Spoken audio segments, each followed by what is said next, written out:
Pakistan scout cadet college بٹراسی کے مقام پر سالانہ پروفیکٹوریل بورڈ کی حلف برداری تقریب کیپٹن عثمان شہید آڈیٹوریل میں منعقد ہوئی،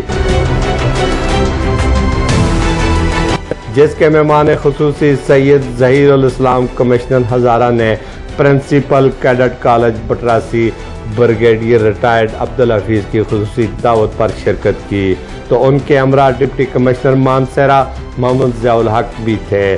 تقریب کی صدارت پرنسپل بریگیڈیئر ریٹائرڈ عبدالحفیظ تارہ امتیاز ملٹری نے کی۔ مہمان خصوصی کا پرتباک استقبال کیا، طلباء نے پھولوں کے دستے پیش کیے اور guard of honour commissioner Hazara اور ڈپٹی کمشنر مانسہرہ نے شہداء کی یادگار پر پھول چڑھائے اور فاتحہ خوانی کی۔ تقریب کا آغاز تلاوت کلام پاک سے ہوا۔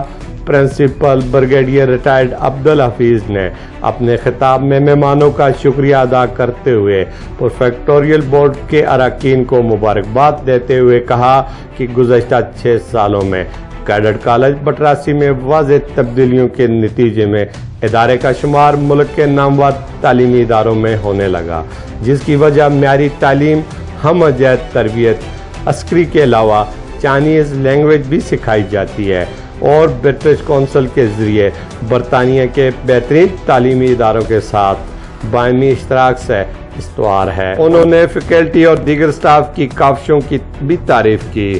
مہمان خصوصی کمشنر ہزارہ ظہیر الاسلام اور ڈپٹی کمشنر مانسہرہ محمد ضیاء الحق کو پرنسپل کیڈٹ کالج نے کالج سوینئر بھی پیش کیا۔ مہمان خصوصی نے اپنے خطاب میں ادارے کے پرنسپل، فیکلٹیکل سٹاف اور طلباء کے نظم و ضبط، جوش و جذبے کی تعریف کرتے ہوئے کہا کہ جذبے سے سرشار عزم مستقبل کے یہ مہار اپنے ملک اور قوم کا نام روشن کریں گے۔ انہوں نے والدین کے ممکنہ تعاون کو بھی سراہا۔ کیمرہ ٹیم کے ساتھ میر افزلگلزار، ڈسٹرکٹ میڈیا مانسہرہ۔